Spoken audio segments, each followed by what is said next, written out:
Last one for today. I hope I'm going to make it an interesting one for you guys. My name is Theo. I work for Qred as a CloudOps engineer. And today we're going to talk about Common Fate, which is a platform for managing cloud elevated access, but we're going to focus on AWS today. So if we have a quick look about what we're going to talk about today, first I'm going to take you through our company, Qred's journey towards a multi-account organization. Then we're going to briefly talk about what happens when you have automation, but you want to add some flexibility to your infrastructure. And then we're going to talk about Common Fate, its main components, who can access it, as well as an example use case where you're able to see what happens from both a requester's and an approver's point of view.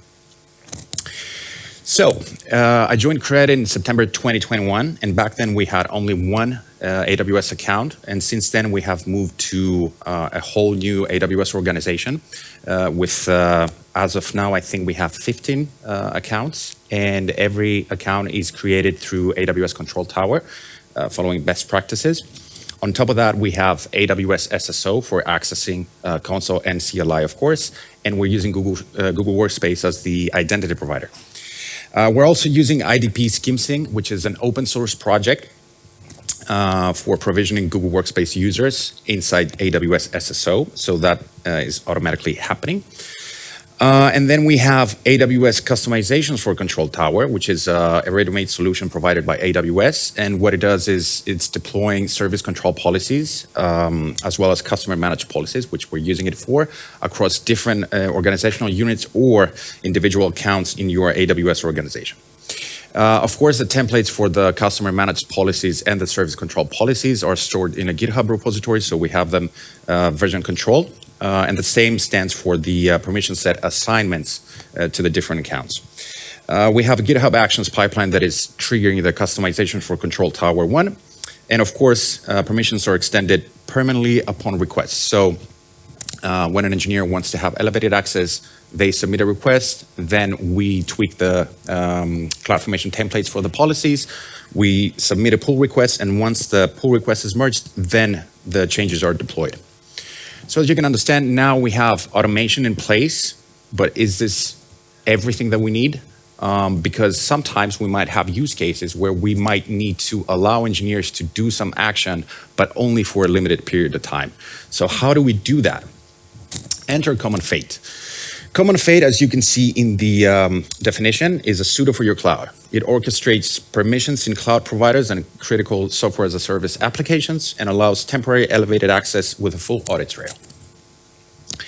I have to make a disclaimer here. These definitions are more or less AWS flavored, but of course, the Common Fate team supports more cloud providers as well as other services. I know for a fact that a GitHub access provider, for example, is on the way. But what is an access provider? An access provider is basically an entity that is responsible for connecting the platform itself with the SSO instance of your service or cloud provider. So in this case, it's connected to the AWS SSO instance. Then we have access rules, which are scenarios where a user requests to assume a role for a specific OU and account. And once this request,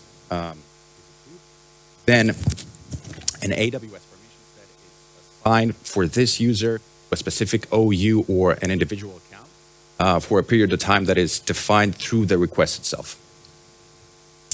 Then we have gdeploy, which is a CLI tool for creating and managing Common Fate deployments. And it allows you to perform other tasks such as monitoring logs, backing up, restoring data, etc. Everything, of course, is deployed through AWS CloudFormation. Integration with Slack is supported, which I'm going to demonstrate a little bit later. And of course, it's very important to know that Common Fate emits detailed audit trail events for every action to Amazon Event Bridge. So everything is audited. Now, who can access the platform? Of course, you can create individual accounts there, but you have the ability of connecting it to your identity provider, which is okay. So again, we're using Google Workspace, which is the same that we use for AWS SSO, and they have a filtering function. So if you have groups with a prefix with a specific keyword, then you can import only them to the Common Fate platform. And of course, only the users that have an active AWS SSO user can access the platform and request for this elevated access. We have an administrator group that approves all of these requests. And of course, these administrators have the right to revert or revoke access manually at any time in case there's a need to do so. So now we're going to go to an example use case where you're going to see screenshots of what's happening from both a requester's and an approver's point of view. So the first thing that an engineer sees when they log into the platform is this screen. So here they're able to see the types of requests they can submit. Of course, for the sake of the argument, we're going to have one request type, and that is for accessing production secrets manager, production secrets in secrets manager. And once they click on that, they're able to see this screen where they have more details about their request, where they can define when they need access and for how long they need access, as well as a justification for why they need access, so that it's easier for approvers to approve the request. Once the request is submitted, they can see it here in the upcoming requests on their screen. And of course, through Slack, they get a notification that their request has been submitted, and then the approvers receive a message where they can approve or reject any requests. And of course, once they click the approve button, they're going to be taken to the platform itself. They can see the request with all the details, and of course, approve it or reject. For the sake of this presentation, of course, yes.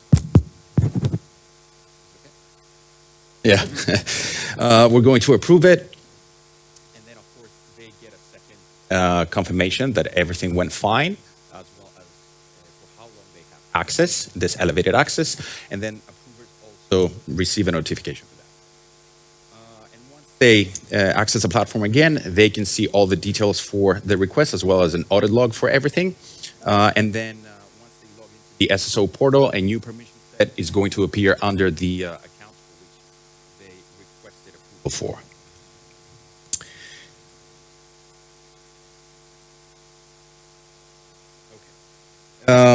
So if you want to have some takeaways here, first of all, Common Fate is a platform for managing temporary elevated access. It's recommended to use it on top of an existing permissions management infrastructure. It's more or less like a complementary tool. Of course, it offers the ability to allow permissions only when it's needed, and everything is audited. So with that said, I have linked some of the components that we have been using that I mentioned before. And of course, feel free to reach out if you have any questions. Thank you very much.